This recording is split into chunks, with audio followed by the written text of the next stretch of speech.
తద్వారా మనకు ఇది క్వాలిటీలో కూడా అడగడానికి అవకాశం కలదు సార్, అడగడానికి అవకాశం ఉంది. మరి ఒకసారి చూడండి సార్. సరే, భారతదేశంలో ఇప్పటి వరకు 1947-48 నుండి 2024-25 వరకు ఎంతమంది ఫినాన్స్ మినిస్టర్స్ పని చేయడం జరిగినది? మొత్తము 1947-48 బడ్జెట్ మొదలుకొని 2024-25 వరకు ఎంతమంది ఆర్థిక మంత్రులు పని చేశారంటే 27 మెంబర్స్ తీసుకోవచ్చు. ఇందులో మనకి బడ్జెట్ ప్రవేశపెట్టిన తొలి వ్యక్తి ఎవరు చెప్తున్నాం అక్కడ? ఆర్కే శర్మోగం చెట్టి. చివరి వ్యక్తికి ఎవరు తీసుకున్నాం? నిర్మలా సీతారామన్ తీసుకోవచ్చు. నెక్స్ట్ వన్, ఇప్పటి వరకు 1947-48 నుండి 2024-25 వరకు భారతదేశంలో ప్రవేశపెట్టిన మొత్తం టోటల్ బడ్జెట్ ఏమేమి ఉన్నాయంటే యాన్యువల్ బడ్జెట్ లేదా జనరల్ బడ్జెట్ ఎన్ని ప్రవేశపెట్టారు సార్? 73 ప్రవేశపెట్టడం జరిగింది. అండ్ నెక్స్ట్ మధ్యంతర బడ్జెట్ లేదా మధ్యంతర బడ్జెట్ లో ఎన్ని ప్రవేశపెట్టారు? మొత్తం 14 ప్రవేశపెట్టడం జరిగింది. నెక్స్ట్ వన్ వచ్చేసి మినీ బడ్జెట్ లేదా స్పెషల్ బడ్జెట్. మినీ బడ్జెట్ లేదా స్పెషల్ బడ్జెట్ ఎన్ని ప్రవేశపెట్టారు సార్? మొత్తం 4 ప్రవేశపెట్టారు. అంటే టోటల్ ఇప్పటి వరకు మనకు 91 బడ్జెట్స్ ని ఇక్కడ ఇంట్రొడ్యూస్ చేయడం జరిగింది.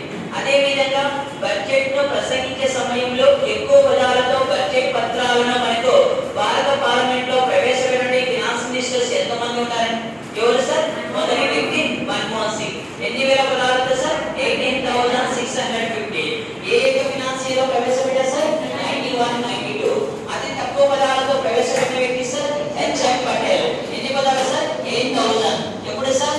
77, 78 తీసుకోవచ్చు.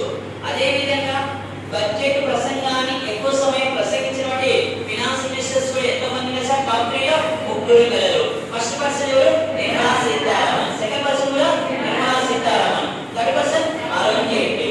మళ్ళీ నిర్మలా సీతారామన్ ఎన్ని అవర్స్ ప్రసంగించడం జరిగింది సార్?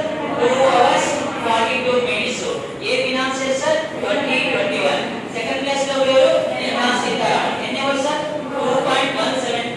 2.17 minutes తీసుకోవచ్చు. అంటే 2 గంటల 15 నిమిషాలు. ఎప్పుడు సార్? 1920 తీసుకోవచ్చు. Third person Arun Jaitley. ఎన్ని అవర్స్ సార్? 1 hour 49 minutes. ఎప్పుడు సార్? 1819 లో తీసుకోవచ్చు. 1819. అదే విధంగా భారతదేశంలో తొలిసారిగా బ్రీఫ్ కేస్ విధానానికి సూట్ కేస్ విధానానికి స్వస్తి పలికిన ఫినాన్స్ మినిస్టర్ నిర్మలా సీతారామన్. ఏ ఇయర్ సార్? 1920 తీసుకోవచ్చు. సూట్ కేస్ బదులు ఏ దాన్ని తీసుకురావడం జరిగింది సార్? దాన్ని ఏమనిపిస్తాం సార్? పానీ ఖాతా అనేటువంటి పదంతో. అదే విధంగా భారతదేశంలో తొలిసారిగా పేపర్లెస్ బడ్జెట్ ని ఎవరు ప్రవేశపెట్టారు sir? Reserve budget Nirmala Sitharaman ప్రవేశపెట్టడం జరిగింది. అదే విధంగా బడ్జెట్ లో మొత్తం ఎన్ని భాగాలు ఉంటాయి సార్? 3 భాగాలు